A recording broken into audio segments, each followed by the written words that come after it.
Detectives were back out at the home yesterday, walking the crime scene. They say the dynamics and the layout of the home are crucial to their investigation. This morning, growing fears as authorities chase down leads in the desperate search for the killer who murdered 4 college students at the University of Idaho. Detectives are actively working this case, and so we're moving forward. The community on edge, but with more information, detectives revisiting the crime scene, piecing together potential clues. As time's going by, it's feeling a little uncertain in the more news reports that come out. Just, being cautious and just kind of keeping an eye on where I'm going and what I'm doing. Overnight, Ethan Chapin, the oldest of triplets, the first victim to be memorialized. His mother emotional as she spoke about her son. We're here.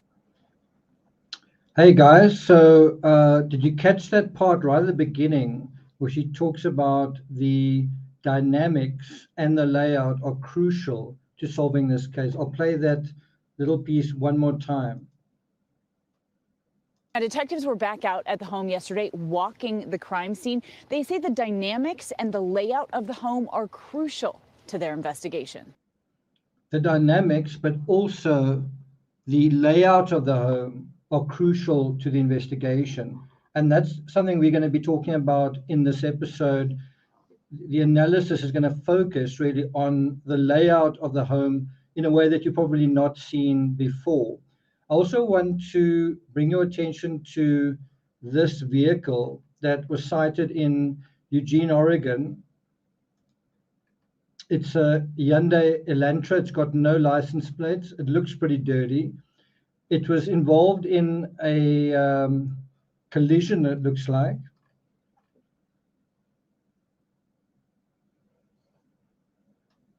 And there's this statement from Lane County. Shall I bring that up for you guys? Okay, let's just do that and that. Okay, so it says, this is a statement from Lane County. A crashed white Hyundai Elantra sits on Seneca Road near West 7th. This vehicle is the same make and model as the vehicle of interest in the Moscow, Idaho murders.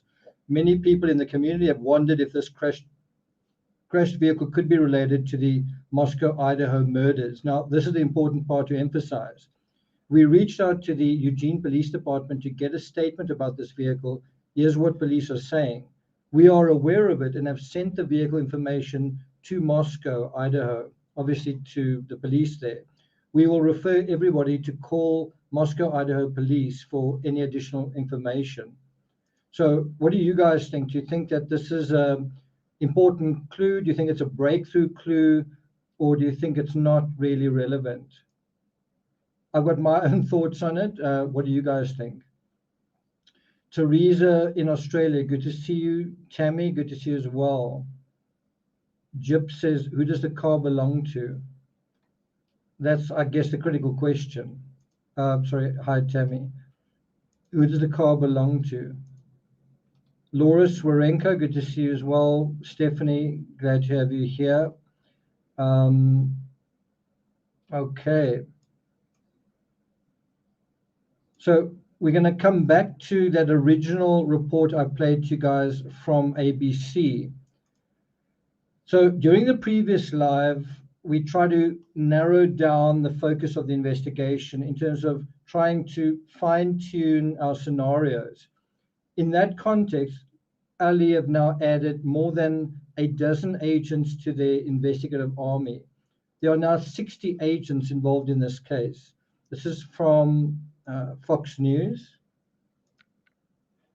Idaho murders, FBI adds agents to unsolved slaying as 10,000 tips flood in. Now, you would imagine those 10,000 tips have got a lot to do with the Hyundai Elantra, wouldn't you? And I guess this is one of them. The one that you just dealt with is one of those 10,000 tips. So there are now 60 agents, that's 60 FBI agents assigned to the Idaho quadruple murder, homicide case. That's up by more than a dozen from last week, right? That's what they're doing this festive season, investigating a quadruple murder case. And you sort of wonder, is 60 going to cut it? How about 120? How about 200? By throwing more and more numbers, are you actually going to sort of solve this case? Do you think this is going to be solved by manpower or by mind power, right?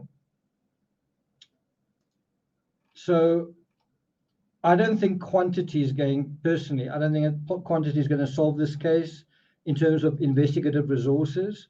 I think there's a place for following up tips and all that kind of thing.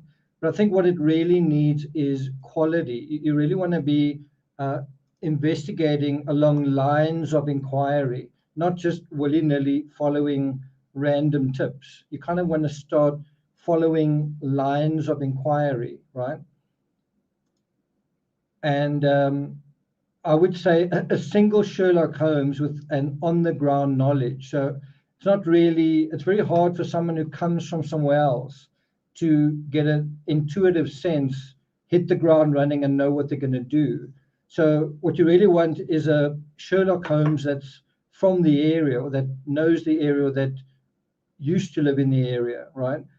Who has on-the-ground knowledge that is better than an army of beat cops, especially coming from out of town.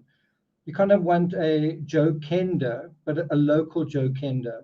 Is there anyone like that? The problem is in these small towns, some of the best investigators, obviously they migrate to the bigger departments, right? So during last night's analysis, we tried to pin down the slippery psychology of the suspect, and we moved the needle of the operative criminal psychology from someone who is merely emasculated, which is quite a broad psychology. I mean, there are a lot of people who are, just generally, men who feel emasculated, right? To something that's more specific within that definition. In other words, to a vulnerable narcissist coming from possibly a privileged, entitled background. Does that profile resonate with you? In other words, based on our impressions, our inferences, and to some extent, intuitions, which we've tried to anchor in the fabric of this case, we do seem to be dealing with a student, perhaps an ex-student, but probably a young kid who has been inside that house more than once. Do you guys agree with that? So have a look at this. Thanks to Estem Kovalinsky for passing this on. It says here, brutal killings of University of Idaho students were personal, autopsy showed. Right? The autopsy showed that they were personal.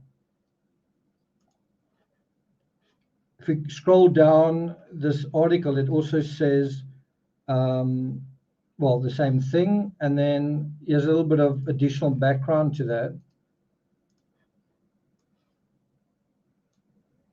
According to the Associated Press, quoting the prosecutor, Bill Thompson, I think he's the district attorney, he said the following. Let me bring that up. He said, obviously, there's no way police can say that there's no risk, but what they're seeing indicates that there's not a risk that this person will randomly attack people, right? That's another way of saying what this looks like is a personal attack. I don't think any of that's rocket science, by the way. I don't think we're turning water into wine when we say that. So in terms of the poll, make sure you vote at the poll if you haven't already. The perpetrator in this case is 9% say a serial killer, 11% say a stranger, and those two effectively hold hands with one another, because a serial killer would more than likely be a stranger in the situation. Then 48% say a student closely connected to the house, almost half of you, and a third of you say a student loosely connected to the house. And I think there's truth in both of those answers, meaning it may have been a student who was very closely associated at one point and then wasn't. So you guys could both be right. But it does seem to be a student, and it does seem to be someone who was in that house at some point. And there's that feels familiar with the John Benet Ramsey case. You kind of also had the sense there, did the killer come from inside the house, or did the killer know that house very well? And it seemed like whatever the answer is, whether it was a family member or somebody else, it seemed like whoever committed that crime had been in that house before, knew where Patsy's pen was, knew where the notepad was, knew where very hidden sort of chambers, hidden little rooms were in the basement were, right? And you kind of get the same sense in this crime, that someone knew where people would be, when they would be, wherever, and all that kind of thing. And I think a question that has to come up is, what is the difference between the survivors and the 4 students who died, right? What is the difference in the killer's mind between why certain students seem to deserve to die in the killer's psychology, and it seems like he decided that if it was personal, if it was selective, then he also decided they don't deserve to die. Well, why not? What's the difference? Well, I'm not going to answer that question now, but I'm going to move a little bit in that direction. What is the obvious difference between the 4 students who died and the 2 that survived? Superficially, the main difference is that the students who survived came home early that night. So one wonders, in general, were they sort of lesser party animals? Were they less gratuitous in whatever they were doing? Also, did something happen that night that was a fatal and final trigger? And the 2 students who survived, who didn't go out that night or who returned early, were they somehow not part of that dynamic, right? Another interesting thing is that the students who survived were on the bottom level of that house. It's a house with 3 levels. And you sort of wonder, do the levels of this house, in terms of the layout, have anything to do with the status of the people who lived in them? And if you think about it, if you are bunking in a situation with numerous people, who gets to be on the top bunk? Who gets the room with the best view? Who gets first dibs at whatever? I think it's a combination of money, but also power to some extent. So what is the power dynamic in the house in terms of who is the king or queen of 1122 King Road? And so when the cops go to the house and they want to speak to someone who's sort of in charge, you kind of get the feeling that they think that Maddie's in charge. Like, by hook or by crook, the person that they ultimately talk to is Maddie. Is that because she was, in a sense, the most powerful or influential of all the girls inside? Is that also why she stayed in the top floor? It's just interesting to think about it like that. Terry, that's a good point. Terry says, did they all move in at the same time? I don't think so. Bear in mind, some were older than the others, and that's also part of the status. Those who were about to graduate were on the top floor. Kaylee and Maddie were both 21. Ethan and Xana were younger, and so in that sense, and there's quite a strict sense of status and hierarchy in terms of age when you're at school, at college, at kindergarten, whatever.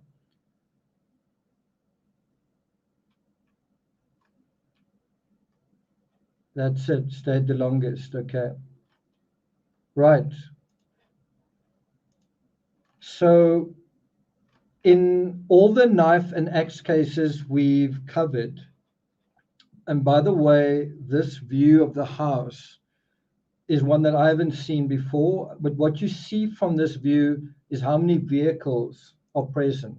And you can imagine when they held parties at this house, one thing that would give away the fact that there was a get-together, a gathering, something fun going on, is you'd see a bunch of vehicles parked there, just like this, right?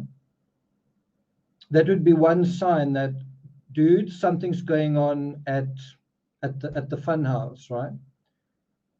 Now, in all the knife and axe cases we've covered and related to to this case, Jodi Arias, the murders of Nicole Brown and Ron Goldman, the murder of Meredith Kircher, the Henry van Bedar axe murders, there was always a highly personal aspect.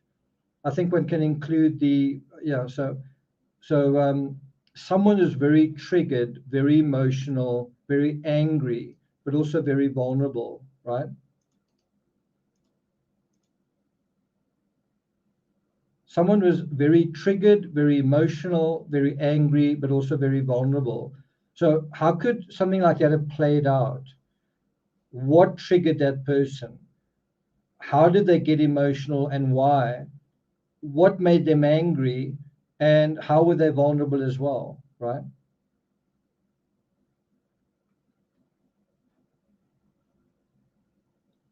Is it a drone shot of the house? I think so. I'm not 100% sure. I think it is. Okay. So it doesn't have to be a knife attack to be personal. Think about Chris Watts, Patrick Frazee, JonBenet Ramsey, and Oscar Pistorius. Even in John Douglas's assessment of the Ramsey case, he thought the killer held a personal grudge against JonBenet's father. So I agree with the profile that it was personal and a grudge in terms of John Douglas. Not sure I agree with the rest of it. Do you guys think that there was some kind of grudge in this case? Do you think that someone was holding a personal grudge in this case? If so, about what? Now, what we're going to do now is we're going to, so that is the background image to the image that I've got behind me, right? But it's important to get a good look at what we're talking about here. What do you think I'm trying to highlight in this image? Have you guys seen this picture before? What do you think I'm trying to draw your attention to here? What do you think this officer is trying to draw, and I presume it's an officer, is trying to draw his colleagues' attention to?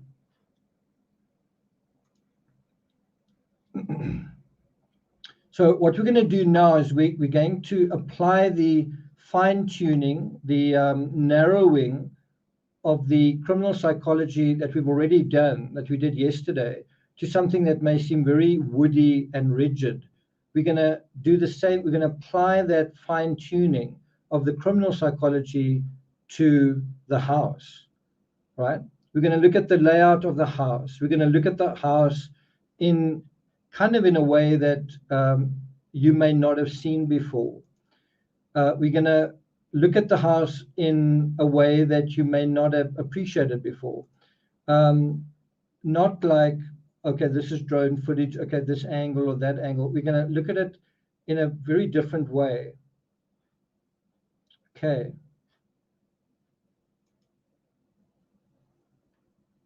What we want to do now is tether the potential criminal psychology to the particular idiosyncrasies of 1122 King Road.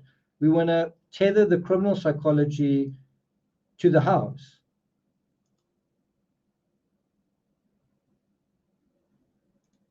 That's what we're trying to do in this analysis. So did you know structures can create a particular psychology too?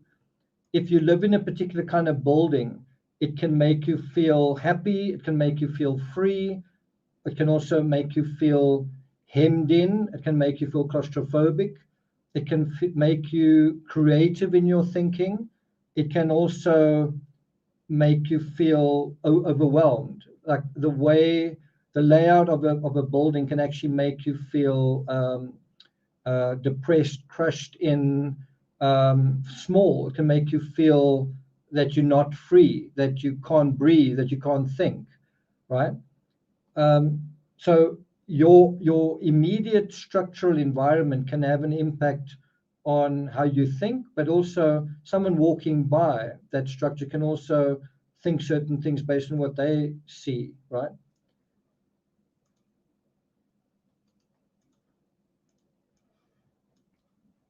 This is actually a fascinating subject. I did study, some of you might think, wow, did you study absolutely everything at university? It does sometimes feel that way.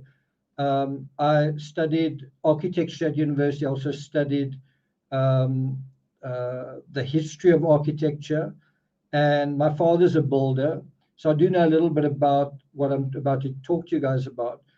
But the psychology of a home, why does where you live mean so much?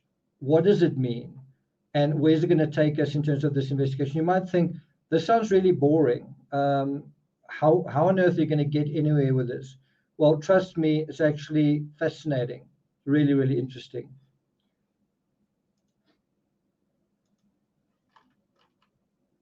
So what are some of the things that stand out about this house? What are some of the things that are idiosyncratic about this house? Well, one of them is there are big windows facing the outside, not little square windows. Almost all the windows in this house are pretty big. They let in a lot of light. They let in a lot of, you can sort of see into the house. The house has kind of got a fishbowl quality, right? There's that saying, people who live in glass houses shouldn't throw stones, right? Let me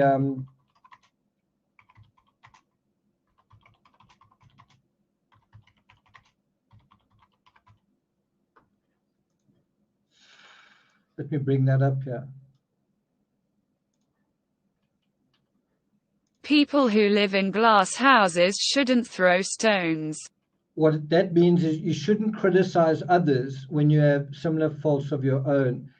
It doesn't quite mean that. It also means you've got to be careful in terms of what you, I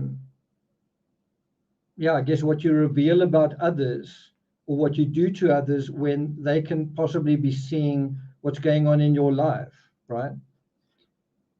Okay, so let's take that away.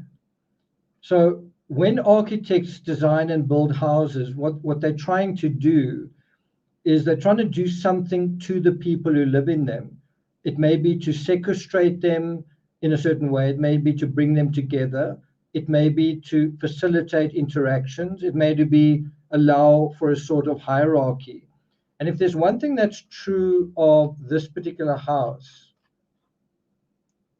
see if I can find a good image of that. I suppose if we go backwards, we could sort of do that. There's one thing you sort of notice with this house.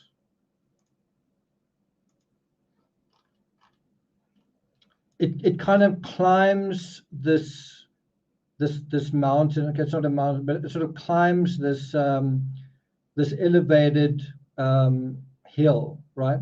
The house sort of climbs up onto this kind of embankment. But then what happens is the embankment climbs even beyond the house. But can you see there's a step up there you can kind of see it, and there you can see it. And then there's another step up as it goes over there, but the surrounding terrain just continues to go upward, right? And there's another picture, I'm not sure if I've got it here, where you can actually see that water tower in the distance. There it is. You can see there's kind of a water tower in the distance. The house is right over here, and there's the water tower, and kind of a lot of the terrain in this area is sort of up and down, right? It's sort of hills, right? And you may think, again, what does the topography have to do with anything? But there is a symbolic aspect to ups and downs if you live somewhere. There's a symbolic aspect to a house on a hill, on the top of a hill, as opposed to a house that's at the bottom of a hill, right? In the same way that there's a symbolic aspect to someone who lives in the top floor of a castle, waving their handkerchief as to the person who's at the bottom who opens the door. there's kind of a symbolic aspect to that.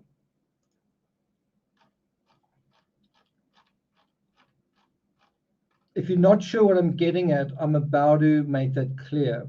So what is the motive in terms of this house? What do you think the person who made this house, built this house, designed this house, what do you think they were trying to do, right? In terms of the person who is the landlord of this house, but also the person who originally asked for this house to be built or to be made in the way that it is, what do you think they were trying to, what do you think they were trying to offer the people who would eventually stay there? So what do you think is the motive of the landlord to say, this is what this house offers you that's different to other houses, right? What's this house supposed to be that we're looking at?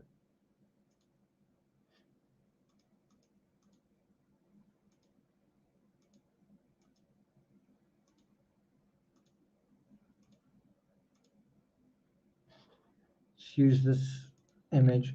What do you think this house is supposed to be? What's the idea behind this house? So some really interesting ideas here. So Thought Criminal says to create status. Sharon says a view. Lisa says college rental. Mel says to be a money maker.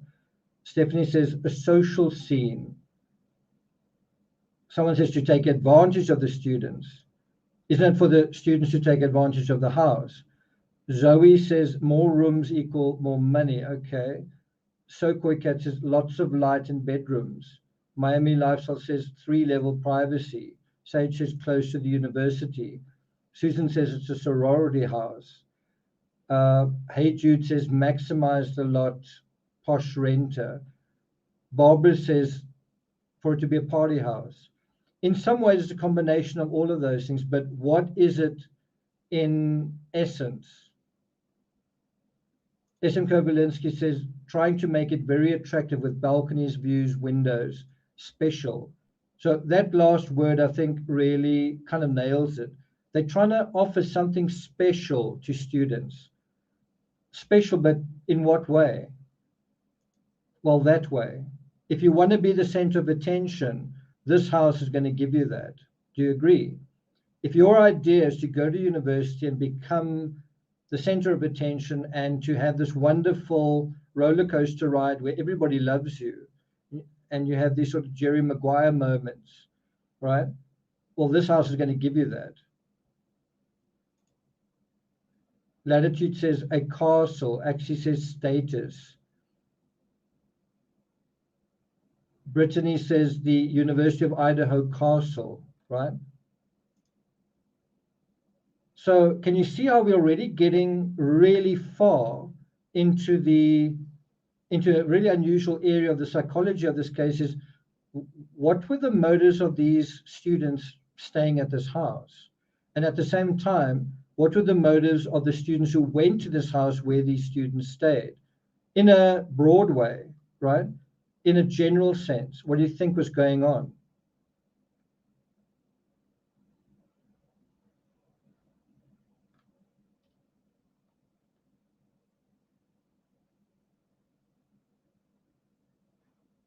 Okay.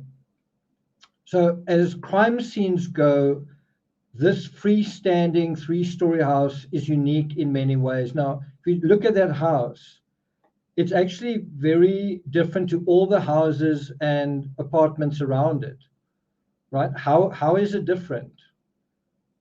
I've just said it. It's freestanding. It's uniquely freestanding. And what is the attraction to something that is freestanding, do you think? If you're a young person, if you're a student, if you are exploring who you are and all that kind of thing, why would a house like this that stands apart, that's sort of different to everything else, that also stands out, why would that be particularly attractive to you and kind of exciting?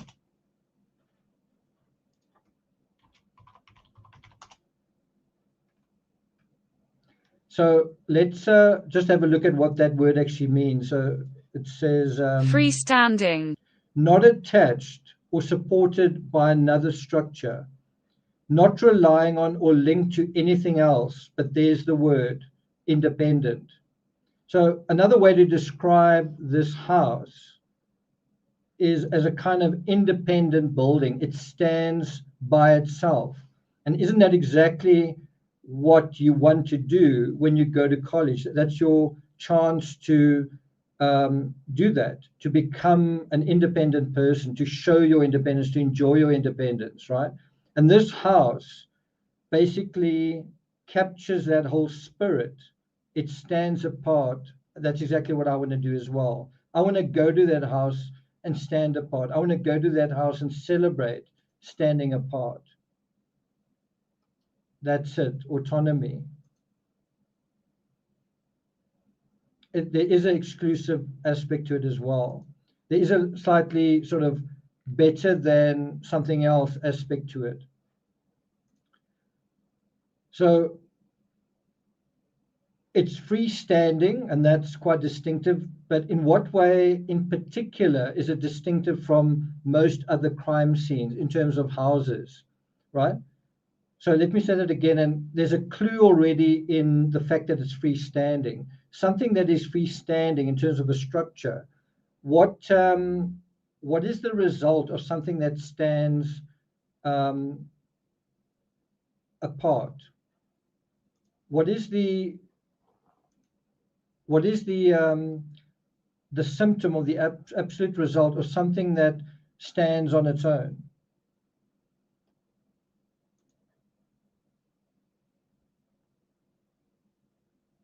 Jamie says people would be jealous of you. It's actually the fact that you can see it very clearly. So this is how we're tying the crime scene to the criminal psychology. So what we're trying to say is, didn't the criminal see this house clearly? And remember what we said in the previous live, how do you begin to cover it? Well, with what you see every day. Well, what's going on with this house? It's a particularly visual habitat, right? Something that stands on its own like a castle, you can see from miles around. Something that stands sort of higher than everything else, and this is one of the highest houses in the area, is kind of like one of the highest mountains. You can see that little pyramid, that peak, that little rectangular white speck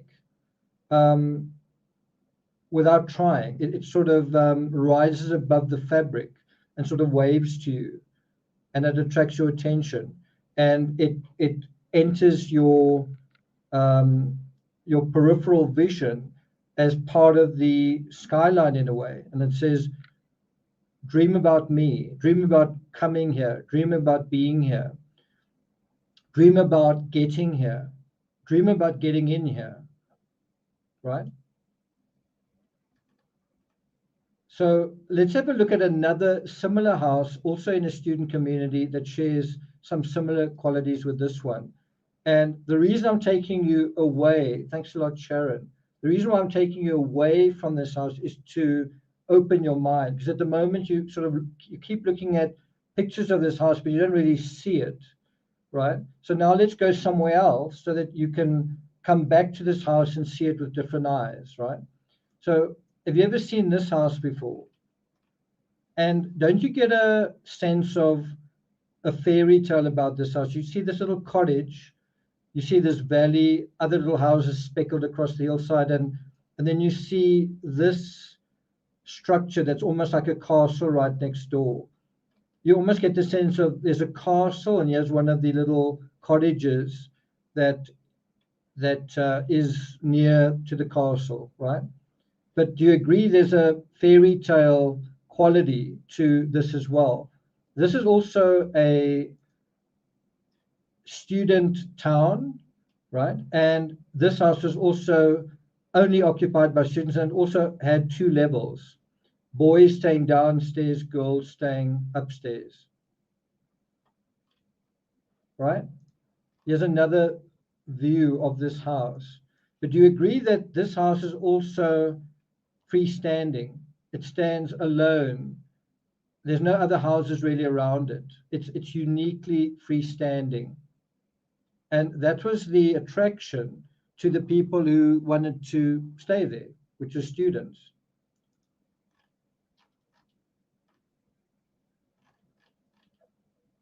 So we can apply some of the psychologies to Villa della Pergola in the Amanda Knox case to this case, simply because it's set apart, because it's separated and separate from the rest of the fabric. There's a sense of the individual, of being creative, of having agency, right? Can you see how just the house by itself communicates in a student setting all of those things? And as some of you guys have said, independence. Let's do that. Right, it communicates independence. It communicates being creative, being distinctive, right? It's its own microcosm, and in this simple setting of the student community, complex labyrinths of human behavior can play out, but with the right kind of people, right? Because it's not you living in an apartment of one, but well, certainly in this case, more than a dozen. In the Amanda Knox case, more than about not quite a dozen, but what's the word? About more than half a dozen. In this 1122, 5-6 people living in the house. What is the idea with having so many people in one house? What's the idea with that? Having so many people in the one house? There's not an emphasis on lawns or swimming pools. There's an emphasis on bedrooms and balconies. So what's the idea there? The idea is to socialize to the maximum and thus boost sexual opportunity. I mean, all the other things as well, fun, having a nice place to have breakfast or whatever, but also it's a nice place to be visited, right? But yeah, social currency. Establish a bit of a pecking order. Boost sexual opportunity. You see, this is quite an interesting topic. So a house like this is its own castle in terms, if you're a student.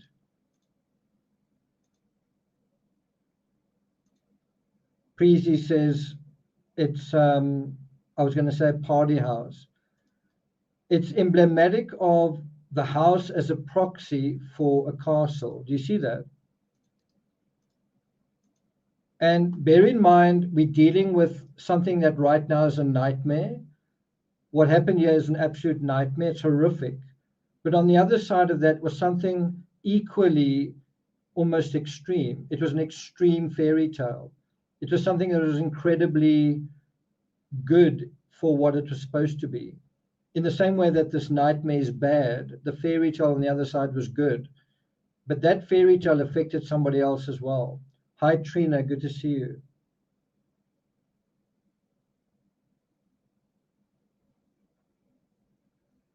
Yeah, I mean, King Road tells you a lot as well.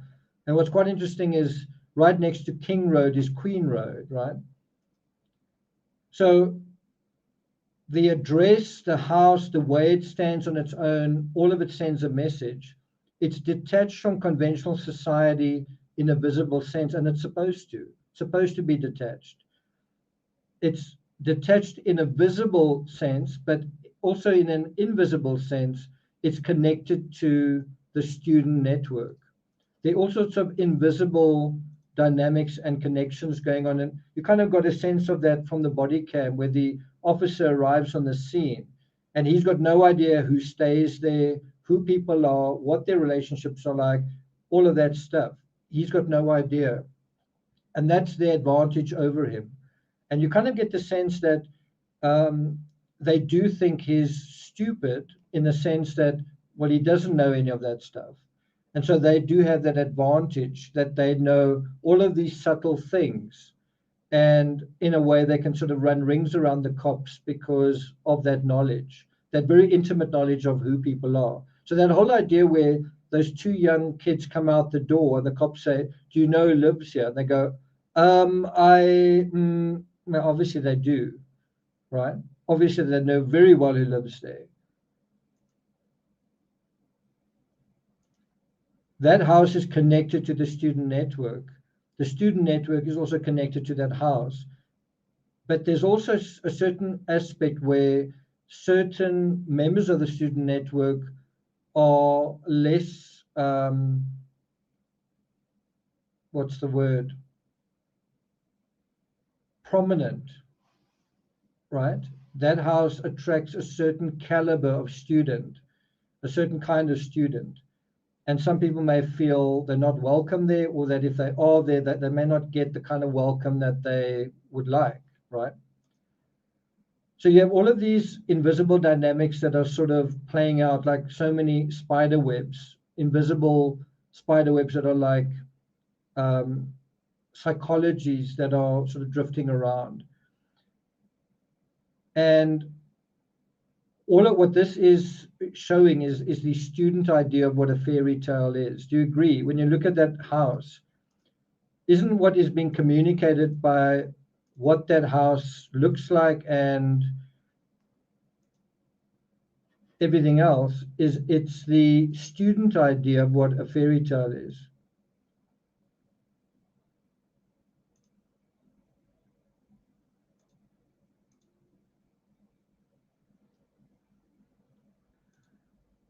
We don't sleep very much says, wow, you know what, this seems like a huge reach and over-analysis.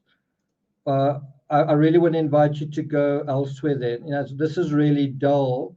It really is nonsense. I really want to invite you to go somewhere else then. So off you go. So that is experience, that fairy tale. It's not just the house, you go into the house and suddenly you go into a different world. As soon as you have parties inside the house, that is what is experienced. That fairy tale comes alive. And these are really gratuitous games and exciting experiments with agency, right?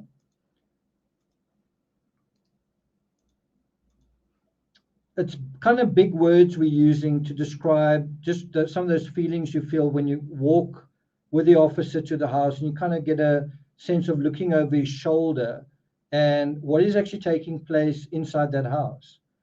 Well, sorry, officer, you can't come in. This is actually a party that you definitely not invited to. You've had your time. This is our time. You have no authority here in that sense, right? Now have a look at these houses.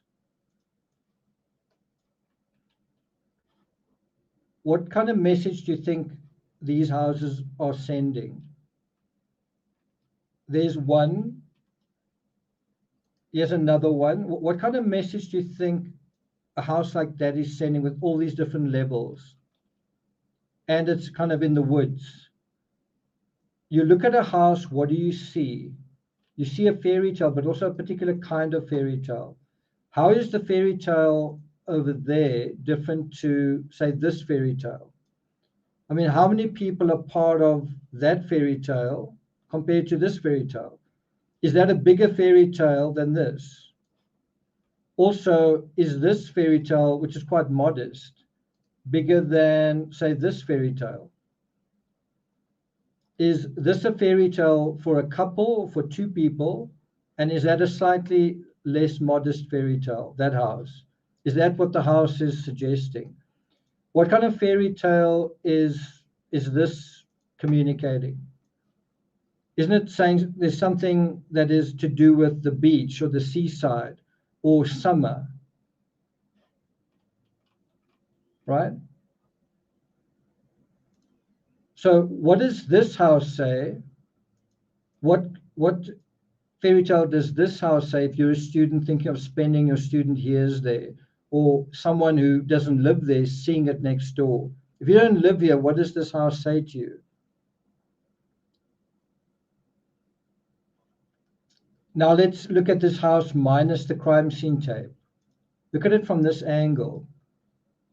Suddenly the parking lot is full of people. Once you're through that door, once you get through that front door, what happens? You go upstairs, you have the kitchen, you have bedrooms, you have lounges, you have balconies, and you have the people inside there hugging you and whatnot, right? But overall, what are we talking about? We're talking about good vibes. You go to this party house to have fun, for good vibes. You go there and there's cars around it, thumping music, the sound of laughter, the silhouettes moving past the windows, the kids outside on the couch. What's it saying? It's saying the party is here. It's saying this is Party Central. Come for a good time. It's saying this is Moscow's fun house, right?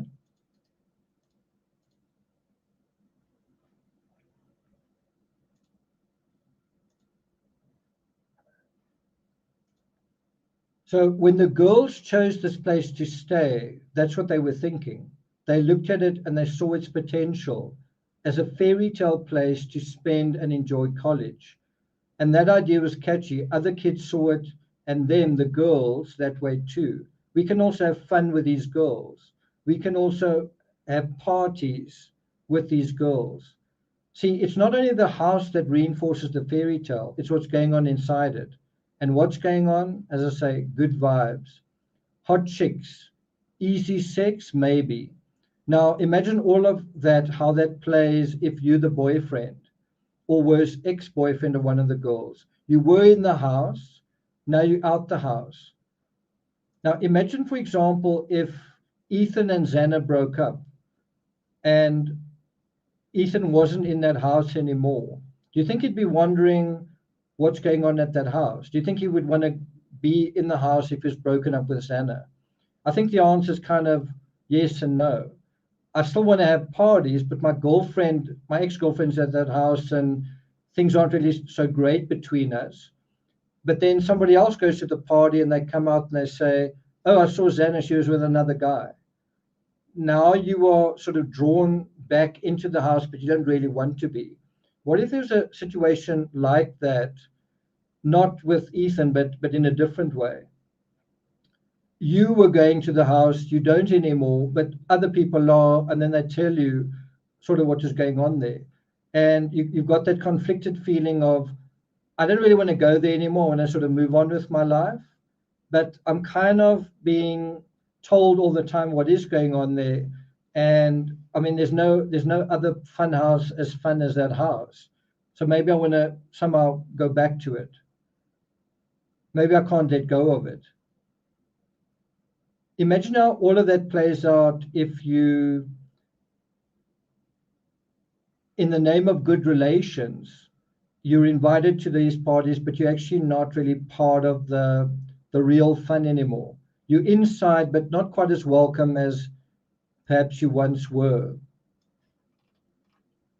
There's curiosity about what's going on there. You know, what is going on there? You know, there's curiosity, especially when you aren't there. Idle minds, as they say, are the devil's workshop. And so you kind of start wondering, what is going on in that house? Or what happened at that last party? Well, X or so drunk, that and that happened. Idle minds, they say, are the devil's workshop. So what happens when an idle mind starts wondering whether his girlfriend is faithful, or if he knows she isn't, who's she being unfaithful with? Or they're no longer in a relationship. They're no longer in a relationship, but you still want to know what they're up to, right? And now you're dealing with a house that stands on its own and is visually quite accessible. It's quite transparent. It's kind of like a glass house. It's kind of like a fishbowl. So when you pass it, you try not to look at it. When someone else passes, do they see something and tell you about it? Couldn't there be a temptation in a house like this to want to look inside, that you constantly, almost like social media, where people keep putting updates on themselves, you can't help but look, even if you don't want to. You want to look inside, just as the officers that stand around and eventually become impatient, they try to see what's going on the inside. And that's what I want to, that's why I've got this picture up, to draw your attention to that. So my point is this.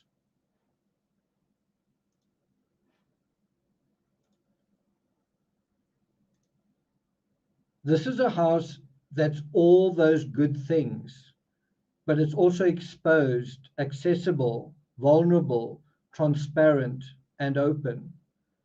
For someone who is no longer part of its comings and goings, the house may expose wounds of insufficiency, insecurity, and jealousy.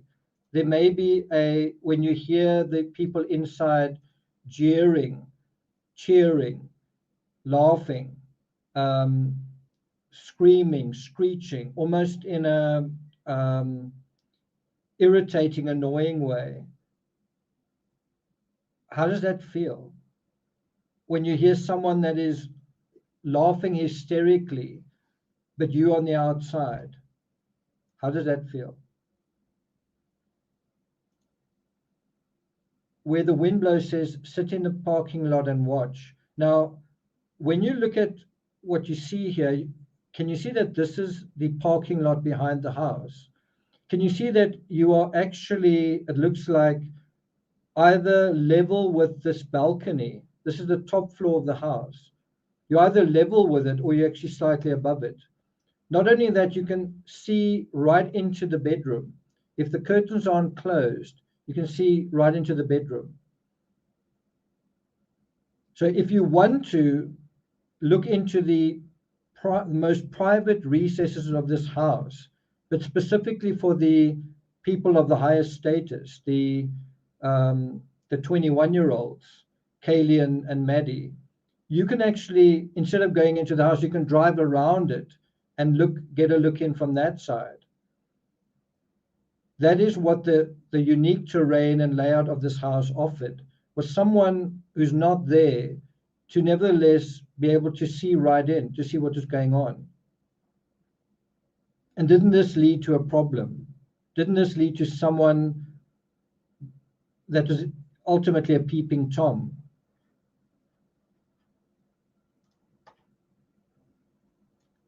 In other words, are we looking for a peeping Tom in this case? Are we dealing with a peeping Tom in this case? What do you guys think? Let me put that up. Are we dealing?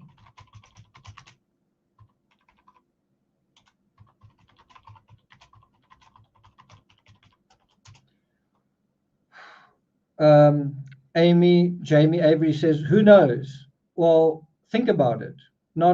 That's what this analysis is about, to take all of this information and try and go somewhere with it.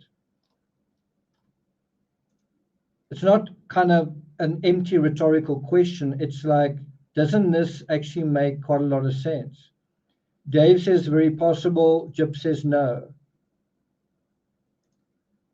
Again, what you've got to bear in mind is they've said that there's something very unusual about this crime for Moscow. It's the first time in 7 years that this has happened, but it's the first really, really, really serious case in Moscow. And then you say, so what is special about this case? What's special about what we're dealing with? What's special about the house? And the answer is, when you pay attention, the house is actually very different. You might say, it's a house that's got nothing to do with it. It may have everything to do with it. We were speaking about coveting, where you start to become attracted to something. You become drawn to something. You notice something. How do we begin to covet? Well, with what we see every day. Is this a house that you can particularly see into far more than all the other houses and apartments around it.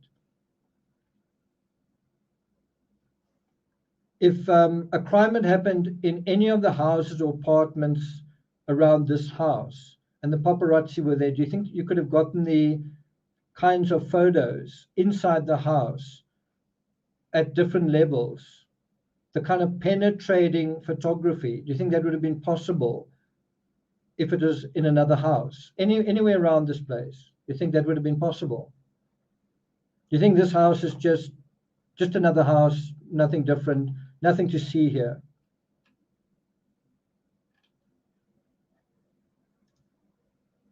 Okay.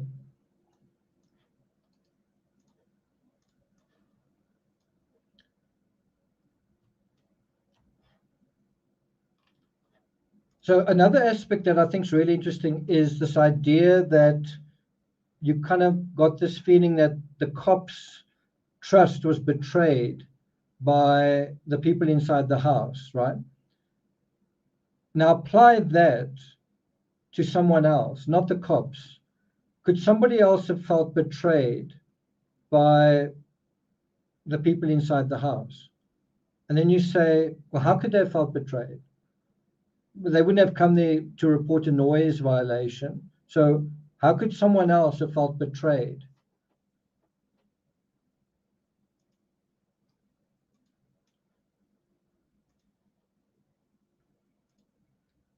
Gail says, thanks a lot, Gail. I really like the way you look at every angle. Thanks a lot. Thank you.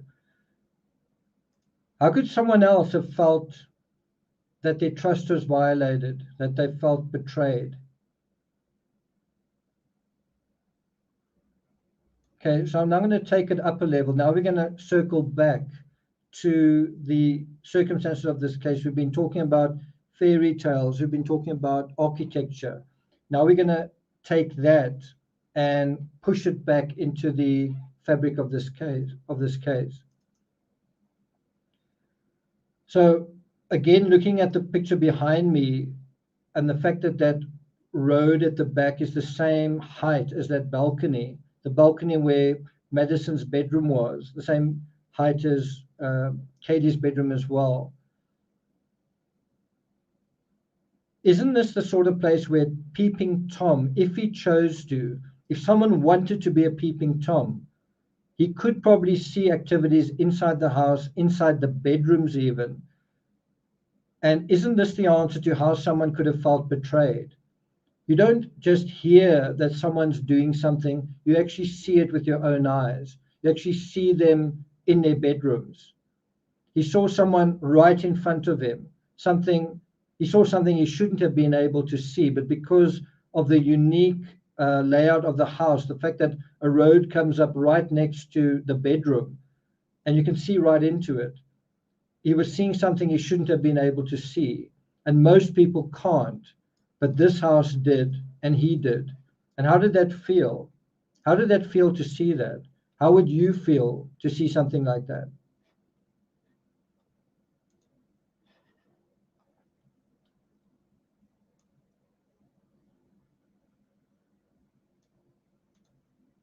Rika, thanks very much. Appreciate it. Okay. So have a look at this picture. Have you seen this picture before? Have you guys seen that picture? It's a picture of Kaylee, and where is she? She's standing on a balcony. I must say, I don't know whether this balcony is at the house, but the idea is we want to look at a balcony, and what is the point of a balcony? What is the point of this photograph?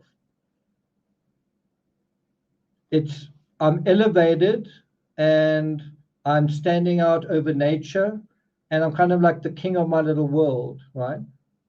That's the point of this picture. What is the point of a balcony? It's to allow someone to step outside of a house and to almost float above the garden or the land or the kingdom below it, right?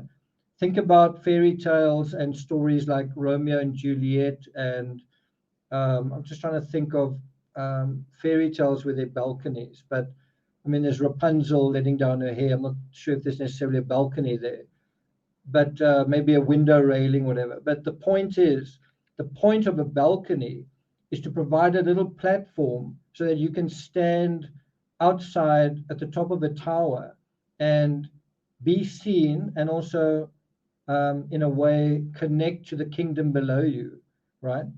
Enjoy your prominence above what is below, around and above you, right? Have you guys seen this picture before? So that gives you another very clear sense of how a photographer can just walk around the side and actually be slightly above the level of the balcony and just take a photo inwards. That's the side view. But you could potentially see right into the bedroom here. Can you see, once again, we're dealing with pretty big windows. These aren't small little square windows. These are really big windows. And so if the blinds aren't drawn or the curtains aren't drawn, you're going to get a big, big screen TV impression of what's going on inside. And you have the same thing going on down there as well, and with the sliding door. It's kind of a big screen view of what's going on inside the house. This is the view inside the house, outside. Again, look how big these windows are, in this case a door. They kind of almost floor to ceiling. Are there many other houses in this area that have similarly big gaping holes in them, where you can see inside them and they can see outside of them?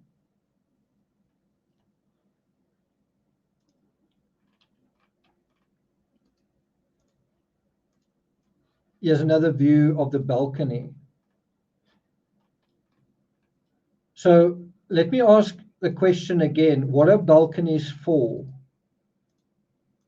Do you see how unique this house is? And wasn't this house ultimately almost like the forbidden fruit for someone? Someone couldn't resist the temptation to look. And when he looked, he saw things. What are balconies for? Have you noticed in the Instagram profile of Xana Canodal, it's a picture of her on the balcony? Have you noticed that? Here's another picture of her on the balcony. There you again get a sense of how the balcony, just how visible it is to everyone behind them. It's kind of on the same level.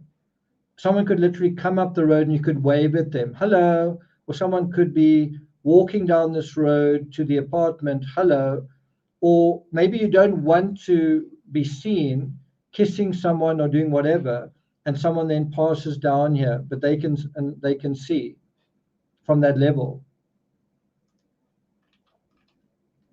So isn't that the point? You want to be desired, you want to exert your attraction, you want to draw attention, and that's what the balcony facilitates. The balcony is a way of advertising, isn't it? The balcony is a way of saying, hello, I'm here, over here, right? It's a way of saying, of showing yourself, of getting attention. They are, in these Instagrams, they are taking photos of themselves, getting attention on these balconies. There are quite a few photos on these balconies. The balcony also allows them to connect to the outside world. That's sort of what they're trying to do. Here's another one.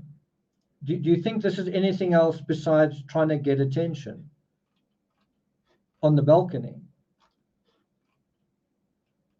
But what happens when all of that goes awry and you also draw someone's attention you wish you hadn't? So it's one thing to say over here, and you get people's attention and the boys come and whatever, and it's all wonderful, but then you also attract someone's attention who you wish you hadn't. What do you do then?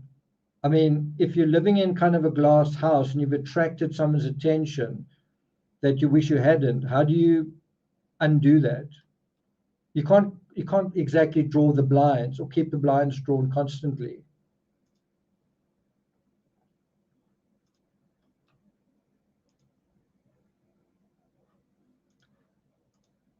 So online, the idea is to attract attention, but what if this person's also attracted, what if their efforts have attracted someone's attention also outside, alongside the online activity? So what is happening now is someone is paying attention, lurking, loitering, not only out there on their phone, but they're actually there. If they have been seeing something on social media, they can actually go there and kind of see a almost like a drive-in movie of one of these parties. They can just park there and then see, right?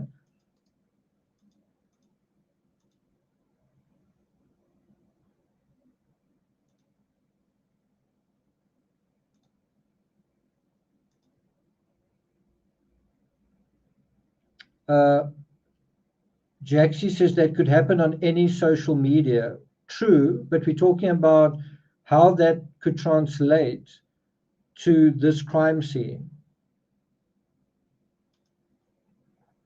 Well, have a look at this picture. It comes from a blog. This picture's taken, I think you can sort of see where it is. The back part of the house. There's the apron next to the sliding doors. And there's that slope going up, and there the vehicle's right behind it, where the vehicles would normally park. And even if you didn't want to, you could park there. You would see down into the house, even if you didn't want to, and then you would make your way to the apartment where you are either visiting someone or whatever. So the point is, this is a very exposed house from many, many angles.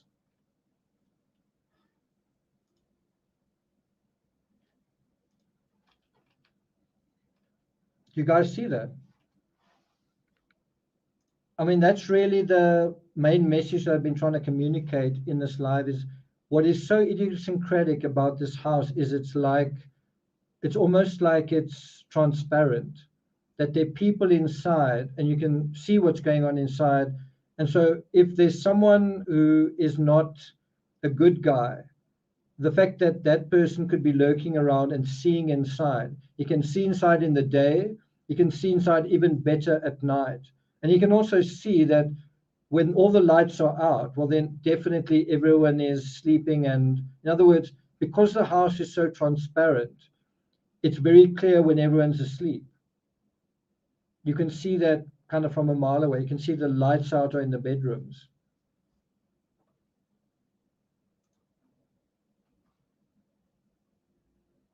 And so doesn't that actually confirm that the person that we are likely dealing with, as 54% of you have said, it's a student closely connected to the house. It's a student that was inside that house and possibly more than he should have been on the outside, looking in, lurking on the outside, looking in from the outside, like the cops were, but doing that over and over and over again. And maybe he saw something that made him jealous, triggered, upset, all those things.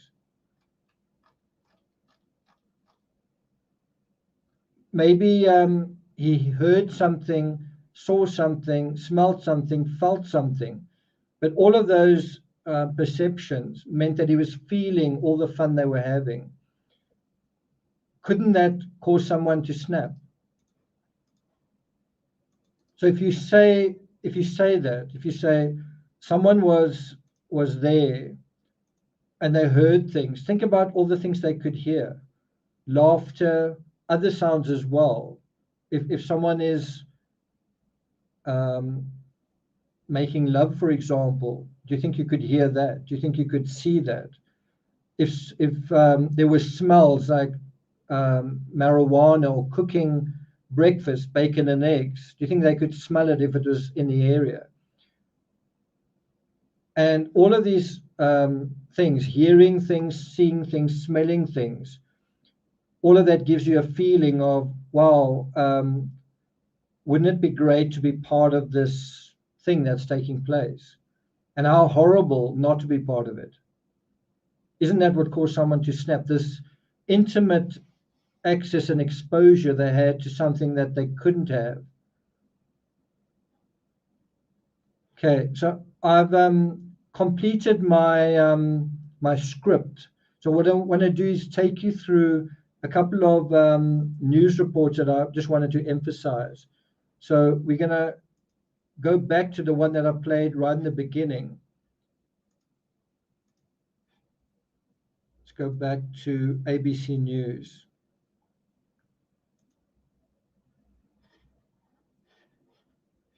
Guys, ready? Morning, Kana. Robin, good morning. So we're hearing more and more from people in town that they are on edge. Police are encouraging people to report anything suspicious or just plain out of the ordinary as they try to put these pieces together. Now, this is the part that's so important to bear in mind based on what you've just said. Listen to her words when she says what the authorities are focusing on, right? Listen to her words. Let's do it like that. Okay. Now, detectives were back out at the home yesterday walking the crime scene. They say the dynamics and the layout of the home are crucial to the dynamics and the layout of the house are crucial. In this image, you can again see, look how really big these windows are, right? They are not small. They're not small. They are big televisions into telescopes in a way into what is going on inside there. And that you noticed how the paparazzi were able to see investigators moving on inside. In a weird way, we've been able to see right inside this crime scene because there are so many windows and because they are so big. Thanks a lot, Deborah. Okay, so we're going to play a little bit more from this. their investigation. This morning, growing fears as authorities chase down leads in the desperate search for the killer who murdered 4 college students at the University of Idaho. Detectives are actively working this case, and so we're moving forward. The community on edge, but with more information, detectives revisit. So if you look at this particular image, can you see how small these windows are over here, right? They are smaller. If you compare window for window, these windows are smaller than those. This house has got sliding doors that are like 2 huge windows. So the doors are also windows, and that's on the kitchen floor. And then even on the top floor, there's another set of sliding doors that are floor to ceiling. That door is also another big double window. Are you seeing that in these homes right next door? Are you seeing that in the apartments right next door? Visiting the crime scene, piecing together potential clues. As time's going by, it's feeling a little uncertain in the morning. And brother, Ethan Chapin, one of the most incredible people you'll ever know. His family grateful for the support from loved ones and strangers. Your outreach and kind words are profoundly touching. As the mystery deepens, authorities revealing 2 surviving roommates arrived home that night before the victims and were likely sleeping at the time of the attack. So again, you've kind of got to ask, why were there 4 victims and 2 survivors? What is different with these surviving roommates? Again, isn't it that 2 of them arrived home before the time, and so there was a sense that maybe not just that night, but in general, that they didn't party as much as the other 4? What I can say is that the roommates who survived, they were in the basement throughout the night. They awakened several hours later, summoning friends.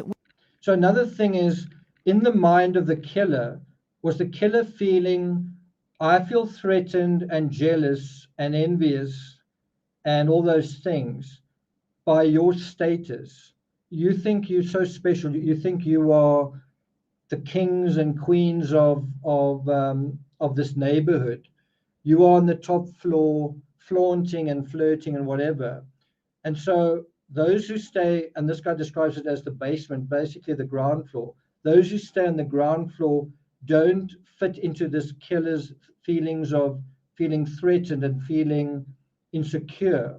It's those who are on the top floor that kind of threaten his sense of status and insufficiency. Does that make sense? When one of their roommates was unresponsive. Officers arriving on scene, locating the victims, and this morning saying Kaylee Gonzalez's dog was also found unharmed at the home. That dog, seen in this TikTok video. So there's another thing is, why, if this killer is so brutal, so callous, so cold-blooded, you've heard that from so many people, why not kill the dog as well? You know, if the killer is so enraged and the dog's in his way, why not kill the dog as well? Well, isn't the reason because the dog doesn't threaten his status? The dog's got nothing to do with that. Some of the inhabitants of that house do. Video taken just weeks ago showing Kaylee, Madison, and Shanna inside the house. There's no forced entry and there's no dog barking. Do we think it was someone that they knew? We don't know if the dog was barking or not, so that's part of the ongoing investigation to figure out kind of what occurred. It would be difficult to speculate whether or not it was a known suspect or a total stranger. The coroner revealing that while Kaylee, Madison Mogan, Shanna Kernodle, and Chapin were also likely asleep at the time of the attack, there was evidence of defensive wounds. DNA samples are being tested by the state lab now. Police say evidence shows the students may have been targeted, but investigators are not elaborating. So again, authorities are not narrowing down any specific detail or motive in this investigation. They're trying to keep it open. What they can say is that they searched the dumpsters around the home and found nothing. So Robin, they will continue to pursue all their leads until they can. So them searching dumpsters and finding nothing, what do you think that tells us? It kind of tells us that if nothing was in these dumpsters, well, the person probably didn't arrive and leave on foot. It does kind of seem to support this idea that someone was able to get into a vehicle, someone who was covered in blood, and why am I sort of out of focus? And deal with the appearance. Well, the car is effectively playing the role of concealing, you know, the bloodied hands, and they can sort of put the murder weapon in the car as well. Do you know what I mean? The car is the vehicle which allows the killer to get from A to B without being seen for what's really going on. Whereas if the killer was on foot, he would have a real problem of being seen because there were kids walking around at 3 o'clock in the morning. He would have a real problem being seen, being intercepted, even if he lived a short distance away. And he would really stand out because why are your shoes covered in red? Why are your hands covered in red? What's going on, right? The vehicle takes that aspect completely out of the equation. So that was the one thing I wanted to play. Here is another snippet that I want to share with you guys.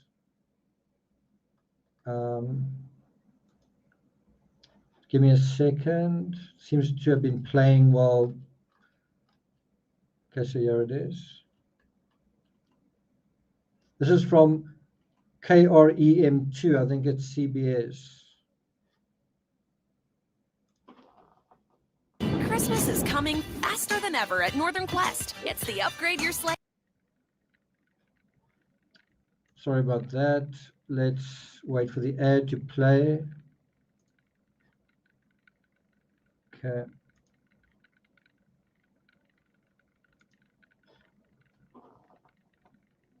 It's just loading. Give it a second.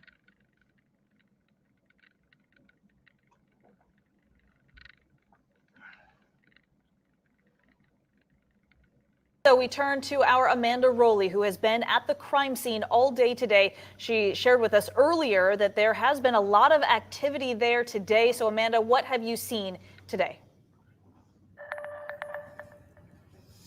Well, at this hour, the crime scene remains very active. This is the most active I've seen in the last few days. Right behind me, we have the Idaho State Police forensics team inside the house. And just within the last hour, I'm not sure if you can see from this angle, but we do want to give some privacy. One of the top floor windows, the blinds have now been open. We can see from a different angle some of the forensics team coming in and out, some wearing plastic white suits, taking photos.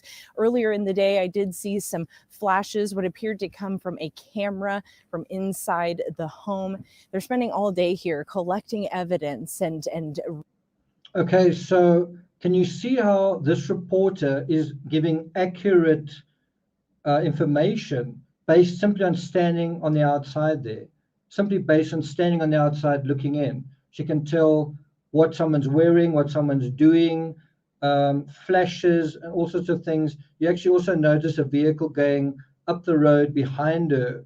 I'll just go back a couple of seconds. You can see a vehicle sort of going up over there. Let's go to that. flashes, what appeared to come from a camera from inside the home. They're spending all day here collecting evidence and reassessing the home here. Now, earlier today, this afternoon, I did notice the back sliding door. So again, there you can see a vehicle moving, right? I'm not trying to say it's a Hyundai. I'm just trying to show you how easy it is to see towards this house, even from the other side, even from this road. There are so many ways to see this house. There's a parking level above it. There's a road below it. There's another artery going right next to it. There are houses on the other side. There's another road besides the elevated parking lot that's probably used quite often. And so it's quite easy just to see this house if you want to. It's very visible. To the house was opened at one point today. Now we could see red markings stuck to the frame of the door. Idaho State. So there again is an admission from the reporter that they can see things clearly. You know, from the outside, you can see things clearly that are going on. Police spokesperson Aaron Snell told me this afternoon it was believed that the potential suspect came through the sliding glass door. But again, now, another thing that's quite interesting is, for example, from this perspective, because there are trees, there's a certain amount of shielding from a person who is looking from the outside in. So if you aren't there, right, if you're not inside the house, you can be on the outside and you can see through, and you can have a little bit of shielding from the trees, allowing the people in the house not to see you. You there, and you can see the house, and you can see who's in the house. Someone who's in the house may not necessarily be able to see you standing there, just like it's the case with these reporters. The other thing that's so amazing when you start looking at all the footage is you see just how many angles are available to reporters to look into the house, right? It's up, down, left, right, all sorts of angles. again, there appeared to be no signs of forced entry. Now, he says, again, that forensic team is reassessing the house, looking for any potential additional evidence. In the meantime, he gave me an update on efforts to recreate a timeline of events and how the public will be a huge help in this investigation. We understand the public's frustration about not being provided a lot of crime analysis, create profiles of unknown offenders, offer investigative suggestions, and help with interview strategies there. And suspects, they are not considered persons of interest, but ISP says no one is being ruled out in this investigation. Tonight, Snell is insisting that no one has been cleared from this investigation. Give me a quite interesting, and obviously this is from some time ago. So that's something else I wanted to bring your attention to. That was from the 17th of November. It's quite interesting that they're saying, you know, no one's ruled out at that point. Of course, they've changed sort of what they've been saying since then. I think I'm going to have to put a beanie on, because it doesn't seem to, maybe if I sit a little forward, it'll focus a little bit better. Okay, so now I want to play another clip from MSNBC. And what's useful with this clip is you get a sense of where those those tire tracks were actually recorded. So let's have a look at that.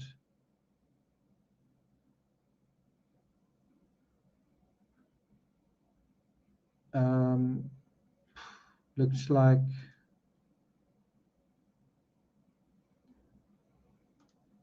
like I've lost the original link. It was playing while I was talking. Let me see if I can find another source for it. I think it's over here. It's MSNBC. There we go. Just give me a second. There we go. Right. So what I want to emphasize here is where those tire tracks were made. Do you guys know, like, which side of the road do you think they were made? This video really gives a good indication for that. So let's play. Where 4 college students were killed and still no answers. It is now day 6 since the horrific overnight attacks that left 4 University of Idaho students dead in their off-campus home.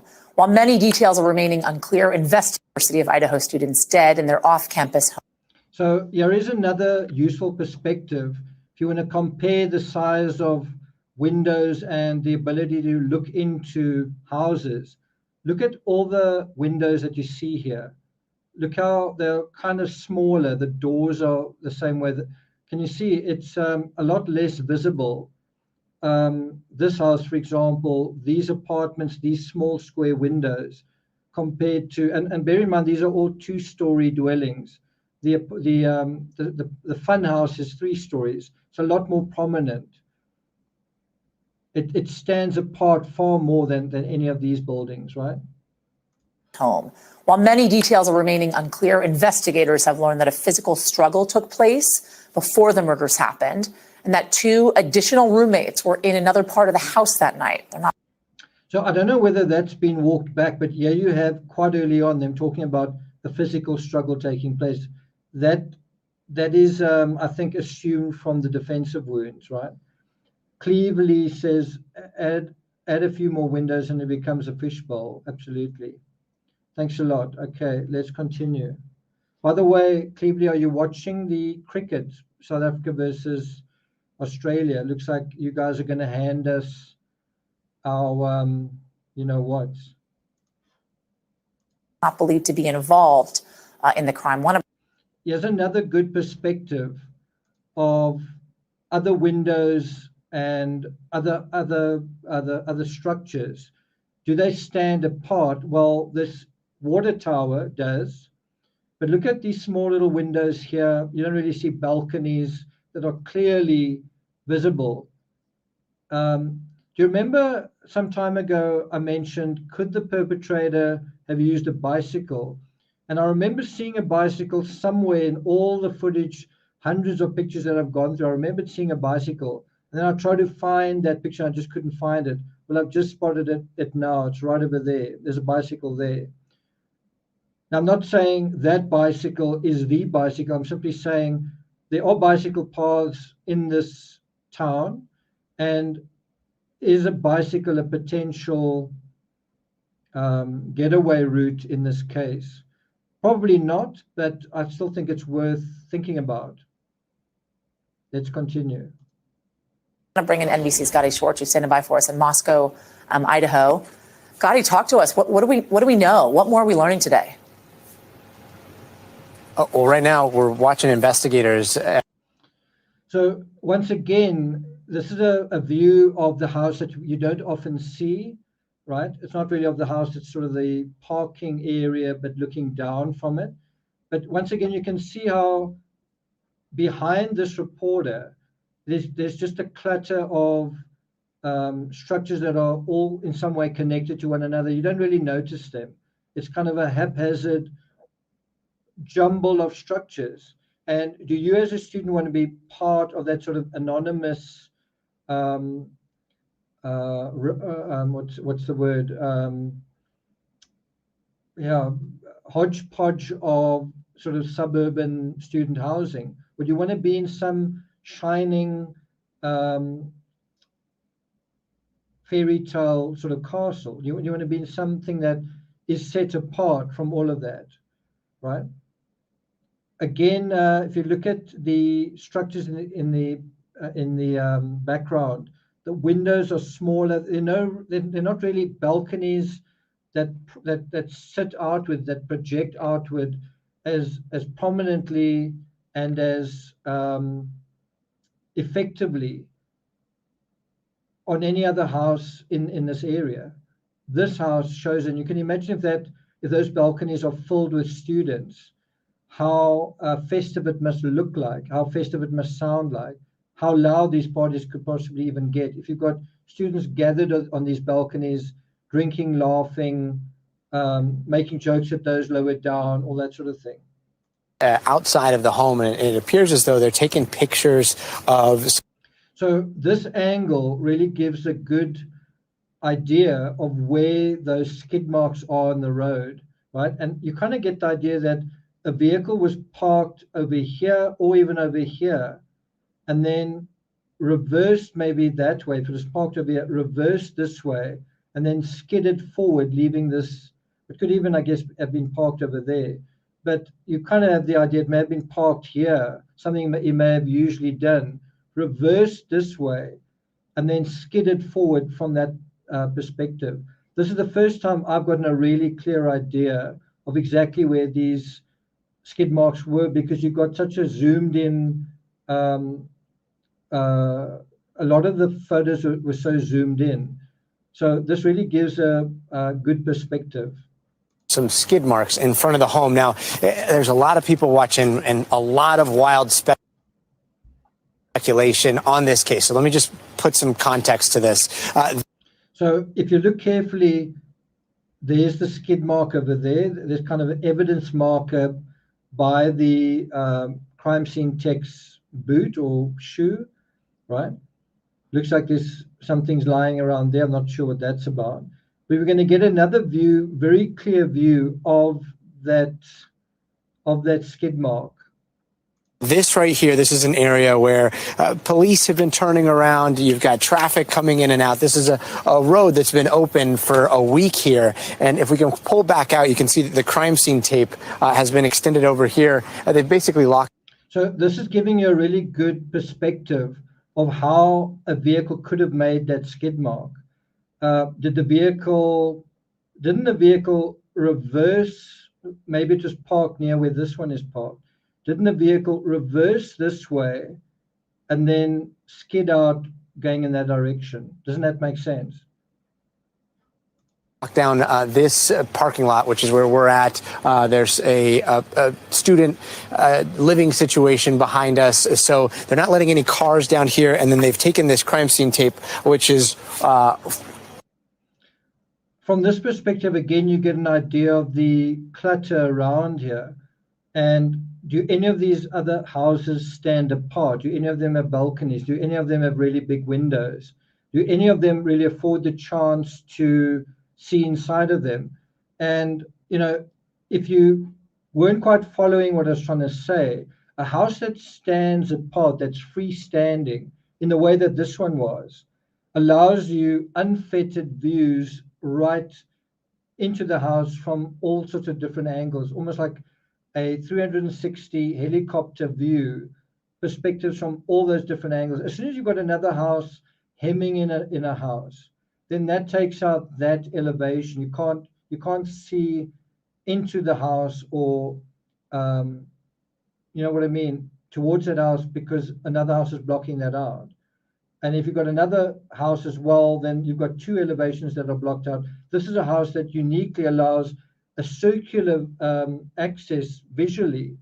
And think about how many other houses here allow that. Very few. For the house right here, and it used to drop off the driveway. And for now, they've just kind of stretched. Just look at this perspective. I'll expand it slightly. Look how much higher this house stands than all of those around it. It's the house at the top of the hill. It's the little house on the prairie. Here, and they're taking pictures here in the road. Now, Yasmin, before we jump to conclusions, this could be just normal documentation, police showing skid marks that they may have left while they were turning around, or this could be something else. At this point, we don't know. Investigators have been extremely tight-lipped about this investigation, but we have seen over the last few days, investigators still coming into this house, still processing what looks like evidence inside. Yesterday, they were in the backyard putting down evidence markers, digging through the leaves, pulling things out. So this crime scene is still very much active. Meanwhile, so there's another view again. Look how prominent this house is. Look how much higher it is compared to all the other houses around it. Very much active. Meanwhile, the community is still in the same place that they were on day one. No motive, no murder suspect, no murder weapon. And the fear in this community has grown and grown and grown every day that this killer has not been caught. This is a college town. So many people in this community have decided to leave town, not feeling safe. The vacation, the Thanksgiving vacation is right ahead. But a lot of people opting to leave town early because the killer is still on the loose. Okay. Right. So the last thing I'm going to play is from the New York Post. There's no sound, but it just shows kind of a collection of images that are really worth looking at. So that's sort of the thing I want to play out with. If I can find it. There it is.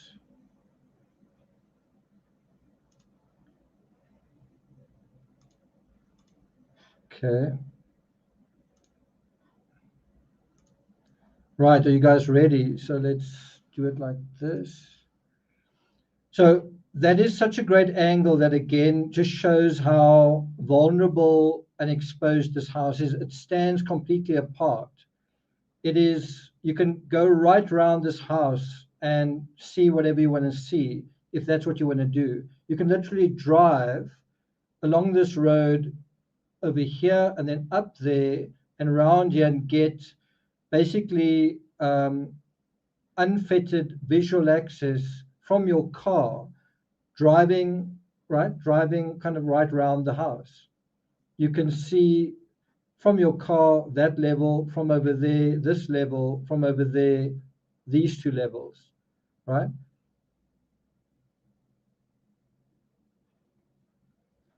And there's not really much obscuring the ability to see this house, certainly on that side, and a lot of this side. But even if you're behind these trees, there are holes in the tree line that allow you to see level with the bedrooms as well, right? That's really kind of the point I've been trying to make.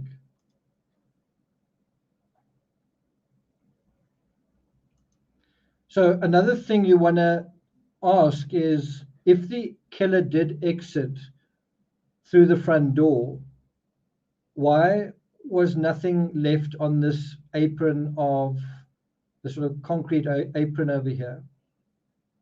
I mean, we've never seen any evidence markers here.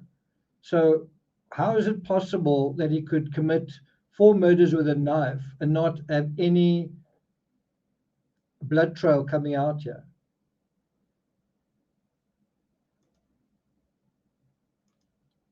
There's so much blood, it's literally coming out of the walls. So how on earth can there not be, how can there be so much blood here, but none that he actually stepped on and left a blood trail?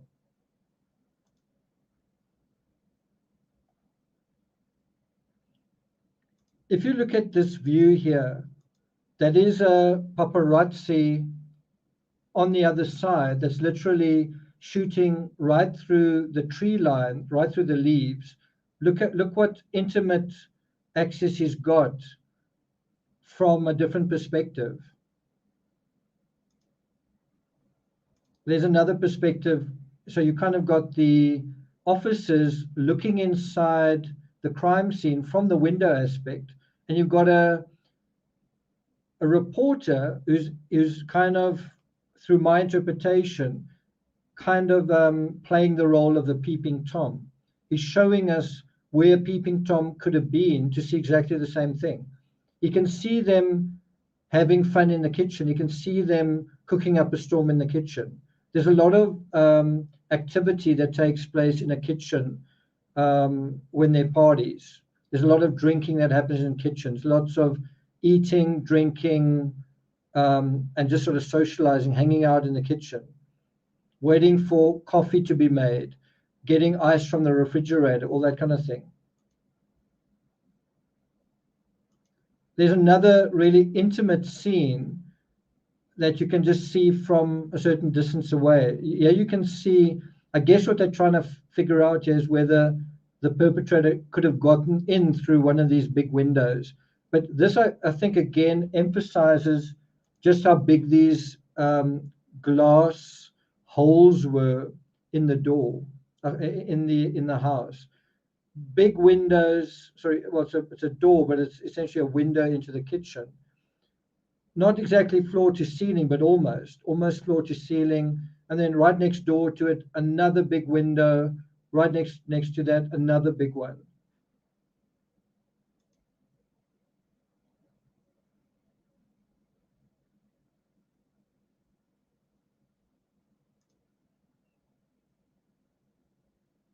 So one does wonder, were these windows secured? Were you able to lock them?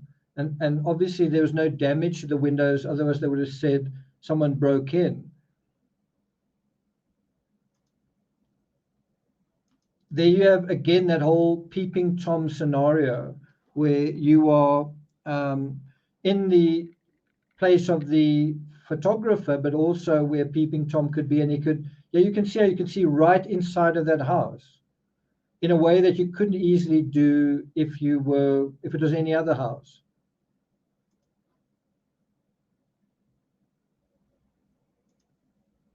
Look how far someone who wants to see inside that house can see inside that house. You can see the pot plants. You can see that looks like breakfast cereal.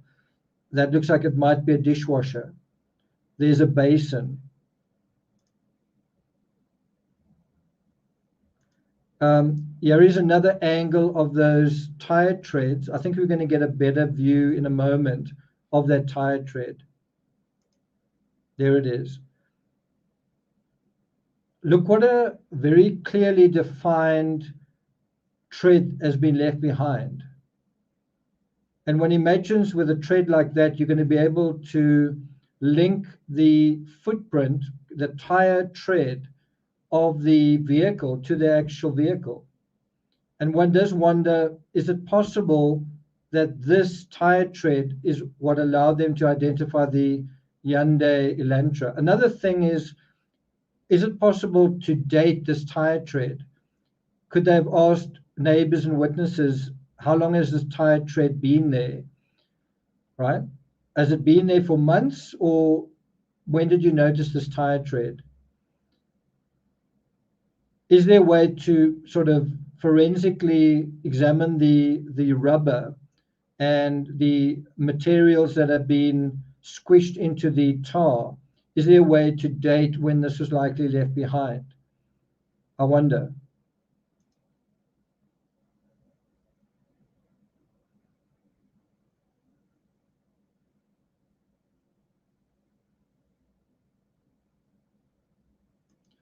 So that is an unusual view that we don't get to see very often.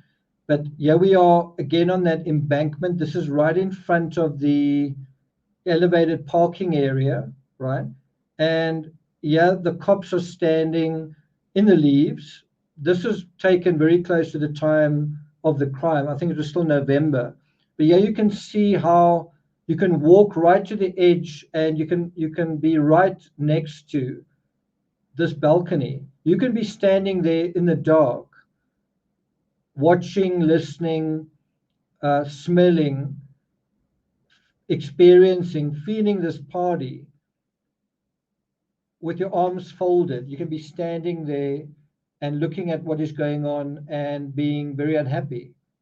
And people might be drunk and they might be laughing and they may not notice you. And what does that feel like? What does it feel like to have that extraordinary intimate access to something that you're not really supposed to be able to see? I mean, people like privacy in their homes, in their gardens, in their bedrooms, and so on. Students may think not having privacy isn't a big deal, and then this happens.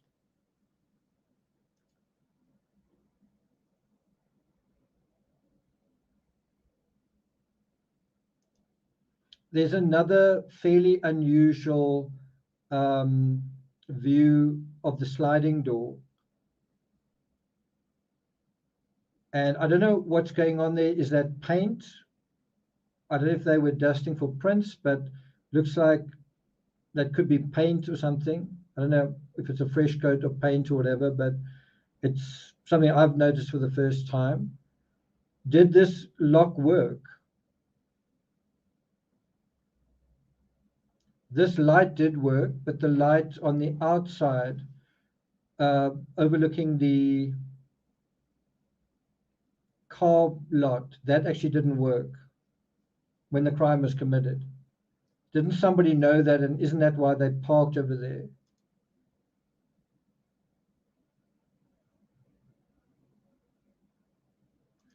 So have a look at that. I mean, that is really making my point for me. You've got someone, a photographer far away, who simply zooms in on this window and you can actually see someone inside. That's in the daytime. Now, can you imagine at night, if it's backlit, if you've got this sort of golden light in the background, you can clearly see someone moving left and right.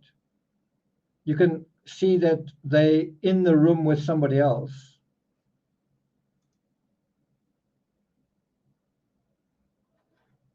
And all of that is from the New York Post.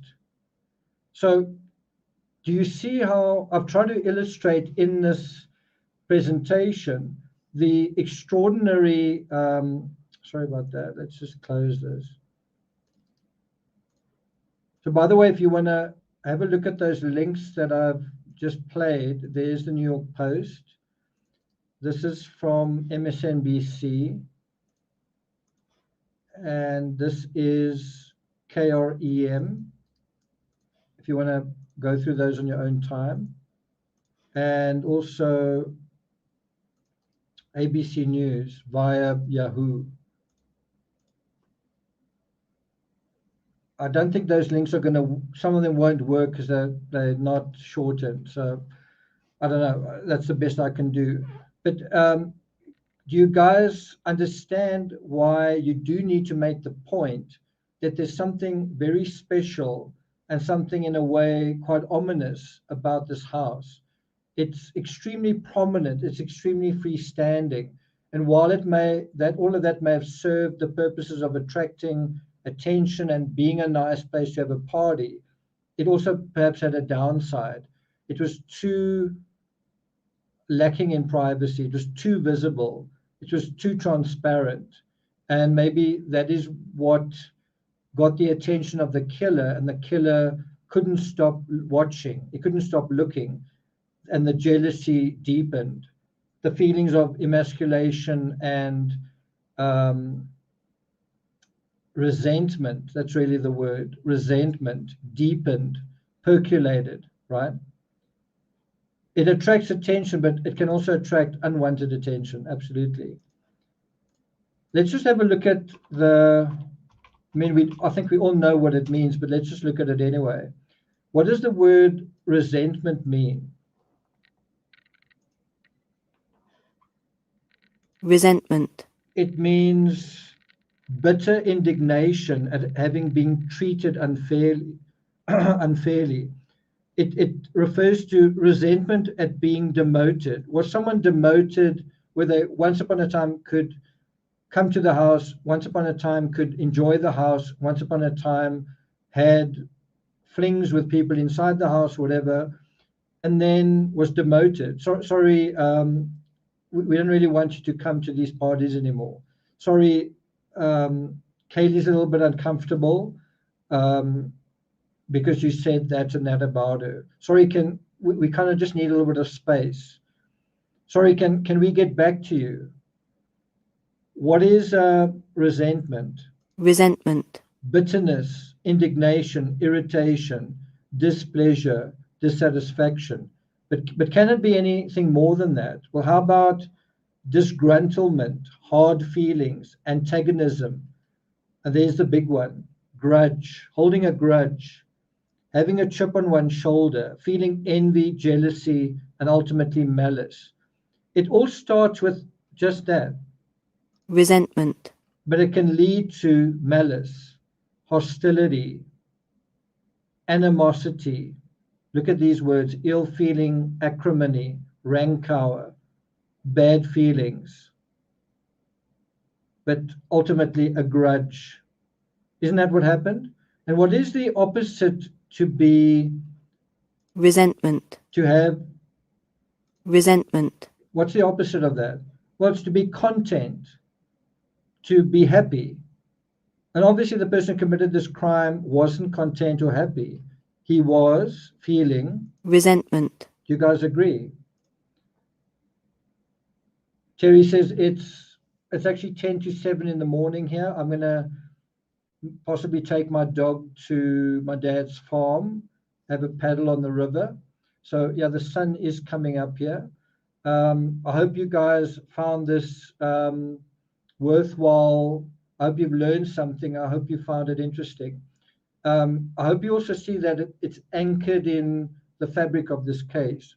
What you might, if you don't know me and you don't know this channel, you might say, why are you speculating about fairy tales and houses and stuff? Actually, it's not. Actually, it is trying to grab onto the thread of the psychology of this case and try and intuit not what I think or what you think or what the police think. What is the criminal thinking? What's the criminal seeing, feeling? What is driving this criminal, right? It's trying to find that thread of criminal psychology and then trying to hold on to it, trying to focus on that thread and see whether that takes you. What do you think? Has it taken us anywhere? So again, the last thing I want to do is, thanks a lot. Hey, Jude, thanks very much. The last thing I want to do is have a look at the poll, and we're now at 55% say, I think this was a student closely connected to the house. Doesn't it feel that way? Maybe he was closely connected and then for whatever reason was less closely connected, and then that led to resentment. And then things went from bad to worse. Thanks a lot, Paul. Appreciate that. Okay, so I'm going to just do a final Google search, see if there's any news. Remember, we were talking about the Hyundai that was found in Eugene, Oregon. Well, I think if that Hyundai meant something, it would have been in the news by now. I think if that was significant, it would be newsworthy. And is it? I don't see anything about it. I don't see anything about it.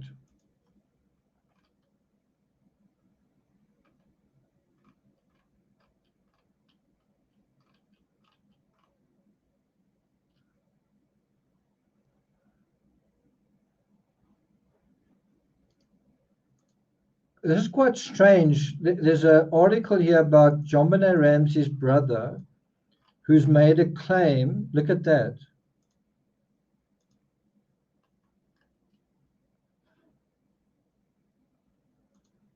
Let me bring it up like this. Who's made a claim that about a violent psychopath and the Idaho student murders. Quite interesting. I actually don't think the killer in this case is a violent psychopath because he was upset. Psychopaths they don't really have feelings. They're not very emotional. They're not they're sort of quite unemotional. The person who committed this felt emotional, had some sort of personal connection. Psychopaths tend to not have those connections. So another person that I'm surprised isn't commenting on this case is Amanda Knox. She was a student. She had that whole experience. There was a knife thing. There was blood.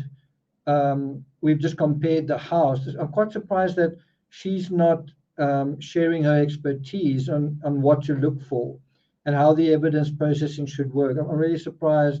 You'd think that she's one of the best experts from the inside of a case like this, and yet you're not really hearing anything.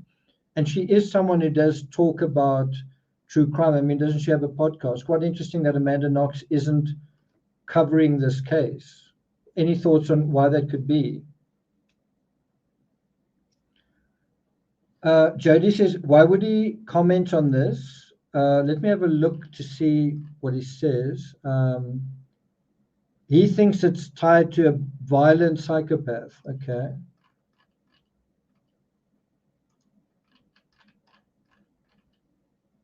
Ramsey told Fox News that Idaho cops could be dealing with a violent psychopath who has no known relationship with the victim. So he's just making the case that's directly opposite to the case that we're trying to make.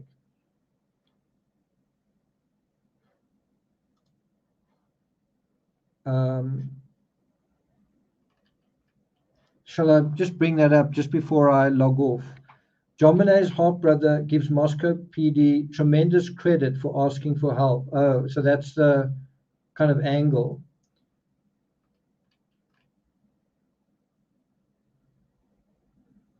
So in his opinion, in his assessment, they're dealing with a violent psychopath who has no known relationship with the victim. So why did he do what he did? If there's no known relationship, if there's no relationship, why did he do what he did? Just, I don't know, who knows the criminal mind? I don't know. Let's see if we can pick up what was said about that.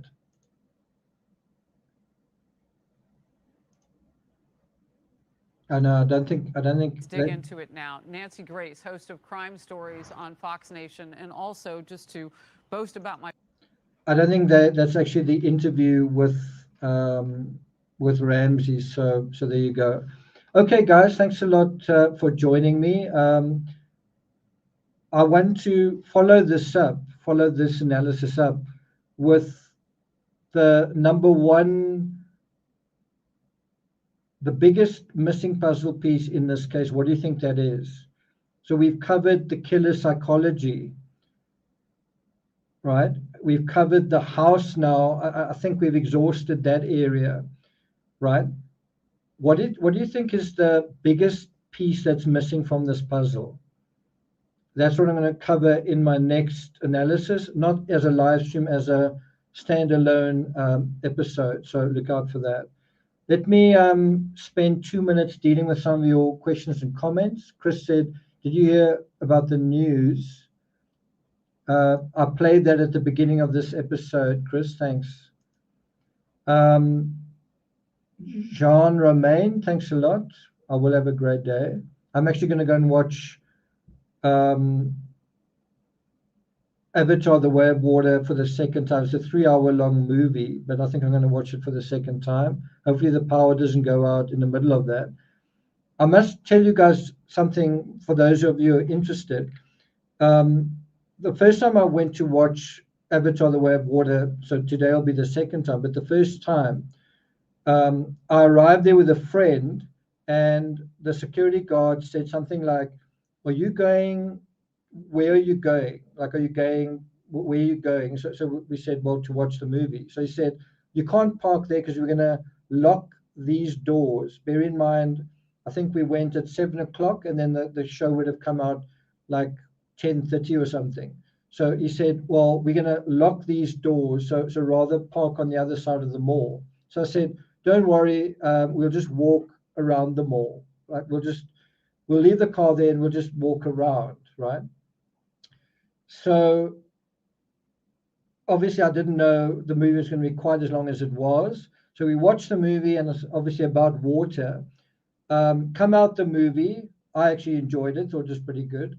And then it's pouring with rain outside. Like it is just literally there's thunder and lightning, and it's just wet outside. So I say to my companion, okay, you don't need to walk around with me. I'll walk around, get the car. And so, I'll go and collect the car. So now I've got to literally walk around this entire mall complex in the rain, and it's quite exposed, thunder and lightning, like flashing and whatever. And I'm wearing flip-flops, so I'm sort of stepping into puddles of water. At one point, there's like a tramp sitting against the wall, and he sort of looks at me like, your situation is just as bad as mine, kind of thing. And anyway, so I sort of walk around the corner, and my feelings went from feeling a little resentment because I was caught out, because I'm now walking through the rain just to get to my car, to actually just feeling how magical it was. I just watched a movie about the way of water. Yara was trudging alone in the dark, in the rain, but it was so magical. Just the way the water was streaming along the sidewalks. Water at night with a little bit of light can really be quite magical. It's sort of stars at your feet. And then I got around the other side and sort of slopes down. And there was this huge parking lot with just one little vehicle in the middle of it, mine. And that whole sweep of empty parking lots. And it's kind of like this black sea. And the shimmer of the water just washing over it, right? And it was so lovely that I sort of walked across it. Then I stopped, and even though it was raining on me and raining quite hard, I sort of stopped, took out my phone, and just recorded some of how the water was moving. In some places thicker than others, in other places the streams would sort of do that.